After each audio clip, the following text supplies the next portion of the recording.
আসসালামু আলাইকুম শিক্ষার্থী বন্ধুরা, আশা করি আপনারা সবাই ভালো আছেন। আজকের ক্লাসে আমরা এইচটিএমএল ফর্মসের কাজ দেখব।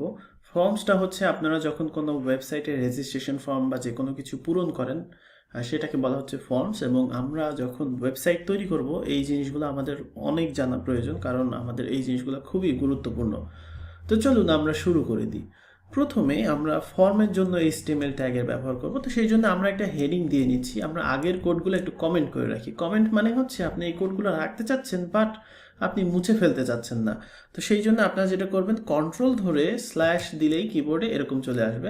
এটা আপনি চাইলে ম্যানুয়ালিও করতে পারেন। যেমন ধরেন আমি যদি এখানে আরেকটা কমেন্ট করতে চাই, সেক্ষেত্রে একটা স্পেস দিয়ে নিলাম, তারপরে এইটা দিলাম, তারপরে এক্সক্লেমেটরি সাইন দিলাম, দুইটা ড্যাশ দিলাম, তাহলে কমেন্ট শুরু হবে এবং শেষ হয়ে যাবে। বাট এটাকে আমি এখন কাট করে নিয়ে এসে একদম আমি যে পর্যন্ত চাচ্ছি সেই পর্যন্ত আমি শুধু কমেন্ট করে দিলাম, তাহলে কমেন্ট হয়ে গেল।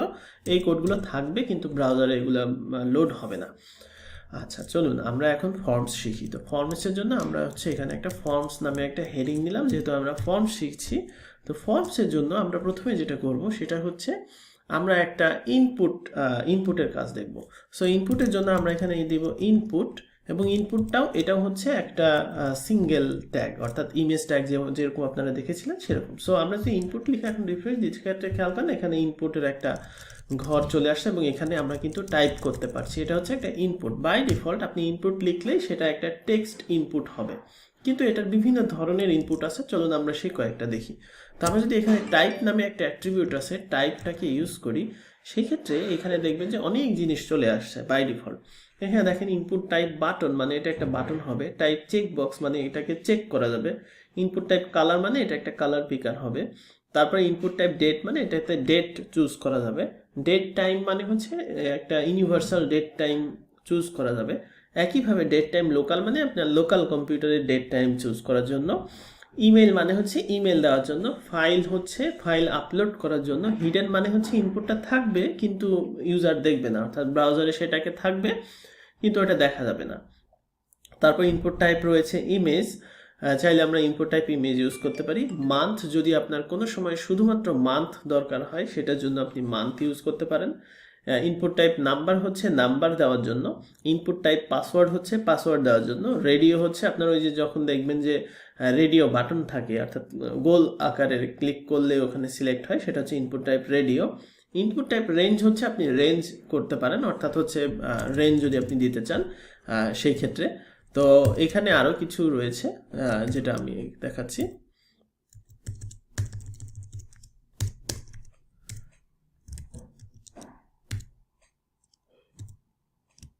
আচ্ছা, ইনপুট টাইপ এখানে রয়েছে হচ্ছে সার্চ, চাইলে সার্চ বার যদি অ্যাড করতে চান সেক্ষেত্রে। রিসেট হচ্ছে সবগুলো রিসেট হয়ে যাবে, এরকম একটা বাটন আসবে। সাবমিট হচ্ছে সাবমিট বাটন। টেল হচ্ছে যে ফোন নাম্বার ইনপুট করার জন্য। টেক্সট হচ্ছে তো বাই ডিফল্ট। টাইম চাইলে আপনি টাইম দিতে পারেন। তো চলুন আমরা র্যান্ডমলি কয়েকটা শিখি। যেমন ধরেন আমি যদি ইনপুট টাইপ কালার দেই তাহলে কি অবস্থা হয় আমরা একটু দেখব। সো আমরা এখন দেখি, অর্থাৎ আমরা যাচ্ছি কালারে। এখন আমরা এখানে গিয়ে রিফ্রেশ দেবো। খেয়াল করেন এই যে একটা কালার বার আসছে এবং কালার পিকার আসছে। উইন্ডোজে এটা একটু ডিফারেন্ট আসবে, বাট এটা দিয়ে কালার পিকার হয়, অর্থাৎ শুধুমাত্র আপনি কালার পিক করতে পারবেন। আচ্ছা, আমরা আরও কয়েকটা র্যান্ডমলি দেখব। এখানে ধরেন আপনি দিলেন যে ডেট, সেই ক্ষেত্রে এখানে যদি এখন যান দেখবেন যে এখানে একটা ডেট পিকার চলে আসছে এবং এখানে ক্লিক করলে যে ডেট চলে আসছে। এখান থেকে আপনি মুভ করতে পারেন এবং এখান থেকে আপনি দেখতে পারেন। এটা ব্রাউজারের বাই ডিফল্ট, এটার জন্য আপনাকে কিছুই করতে হবে না, জাস্ট ডেট দিলেই হবে। আপনি যদি এখানে দেন ফাইল, সেই ক্ষেত্রে এখানে দেখবেন যে এখানে ফাইল হচ্ছে চুজ ফাইল অপশন চলে আসছে। তো আপনাকে যেটা করতে হবে সবগুলো আপনাকে প্র্যাকটিস করতে হবে এবং কোথাও একটা জায়গাতে নোট করে রাখতে হবে, অর্থাৎ ইনপুট টাইপ ফাইল। এটা আপনাদের একটা নোট করে আপনারা যদি শেয়ার করেন সবার সাথে, সেক্ষেত্রে দেখবেন নিজেও শেখা হলো, আপনার নোট থাকলো এবং অন্যরাও জানতে পারলো। চাইলে আমাদের blog.শিখুন.net এখানে একটা অ্যাকাউন্ট তৈরি করে আপনি এই নোটসটা শেয়ার করতে পারেন। অর্থাৎ আমি এটাও আপনাদের দেখিয়ে দিচ্ছি। blog.শিখুন.net-এ যাবেন, যাওয়ার পরে এখানে আপনি রেজিস্ট্রেশন করতে পারেন। রেজিস্ট্রেশন করে আপনি সাবমিট করতে পারেন যে আপনার লেখাটা, যে কোনো ধরনের লেখাই আমরা এখানে প্রকাশ করে থাকি। আচ্ছা, তো তাহলে আমরা দেখলাম ইনপুট টাইপ, বিভিন্ন ধরনের ইনপুট টাইপ হয়। এখন আমরা আরও কিছু জিনিস দেখব। তার মধ্যে রয়েছে যে আমরা হচ্ছে এখন দেখব যে আরও কিছু, অর্থাৎ আমরা একটা টেক্সট এরিয়া নিয়ে আসি। অর্থাৎ ইনপুট টাইপ হচ্ছে এক লাইনের জন্য, যদি আপনার মাল্টিপল লাইন দরকার হয় সেক্ষেত্রে আপনি ব্যবহার করতে পারেন টেক্সট এরিয়া।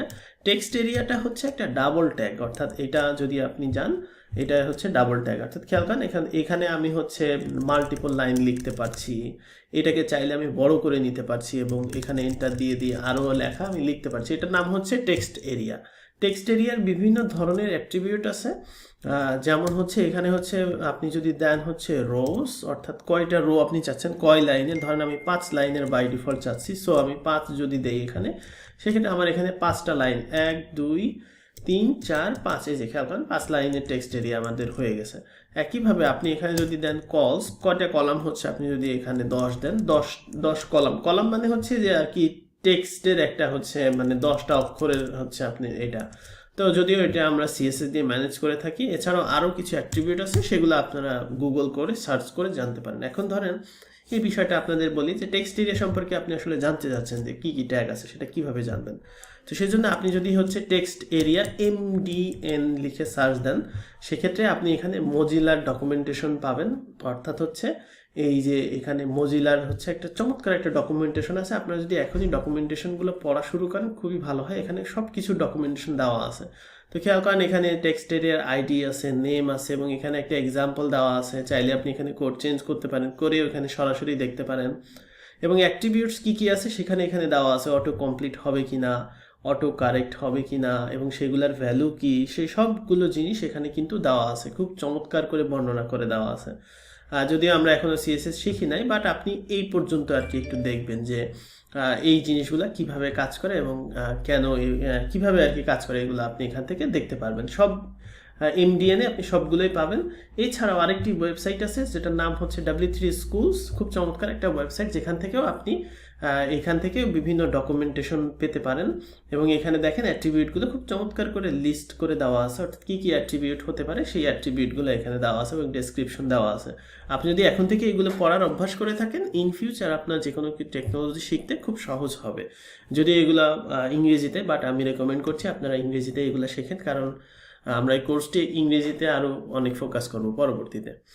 আচ্ছা, তাহলে আমরা টেক্সট এরিয়া শিখলাম, এখন আমাদের আরও কয়েকটা জিনিস শেখা বাকি আছে, সেটা হচ্ছে আমরা এখন আরেকটা এলিমেন্ট দেখব।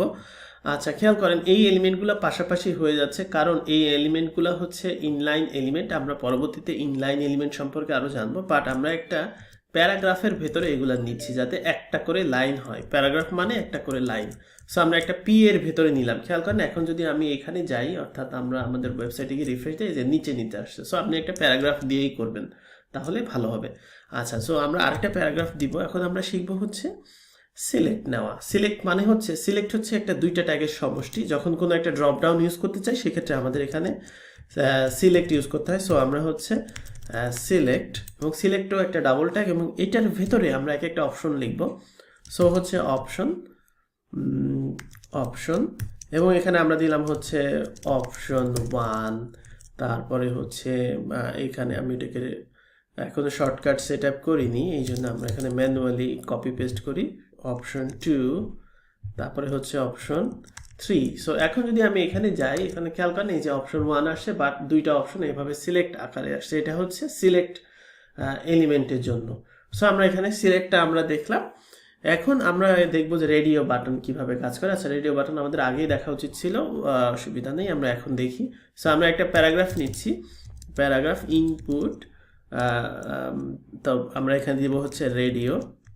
তো এখানে এখন যদি আমরা এন্টার দেই, সেক্ষেত্রে এই যে এই ডটটার মানে হচ্ছে রেডিও বাটন। রেডিও বাটনের সাথে কিন্তু একটা টেক্সট লাগে, চাইলে আপনি টেক্সটটা এখানে দিতে পারেন। যেমন হচ্ছে এখানে যদি আমি দেই হচ্ছে ধরেন অপশন 1, তো এইভাবে করে আপনি হচ্ছে রেডিও বাটন দিতে পারেন। এই যে অপশন 1, এখানে ক্লিক করলে এটা সিলেক্ট হবে, এটা হচ্ছে রেডিও বাটন।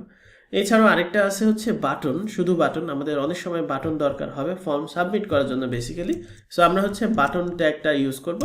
তো বাটন ট্যাগটা হচ্ছে এই ডাবল ট্যাগ, এর ভিতরে আপনি টেক্সট দিতে পারবেন। ধরেন আমি দিলাম সাবমিট, অর্থাৎ ফর্ম সাবমিট করার জন্য, যদিও আমাদের এখন সাবমিট হবে না, জাস্ট আমরা শিখছি। সো আমরা এই যে সাবমিট করে দিলাম। আপনি চাইলে ইনপুট টাইপ বাটনও দিতে পারেন, আবার বাটন ট্যাগও ইউজ করতে পারেন। বাটন ট্যাগটা হচ্ছে বেস্ট। তো আমরা আজকে দেখলাম যে আমরা কিভাবে ফর্ম নিয়ে কাজ করতে পারি এবং ফর্মের বিভিন্ন এলিমেন্টগুলো শিখলাম। তো আশা করি সবাই বুঝতে পেরেছেন। সবাই ভালো থাকবেন। আল্লাহ হাফেজ।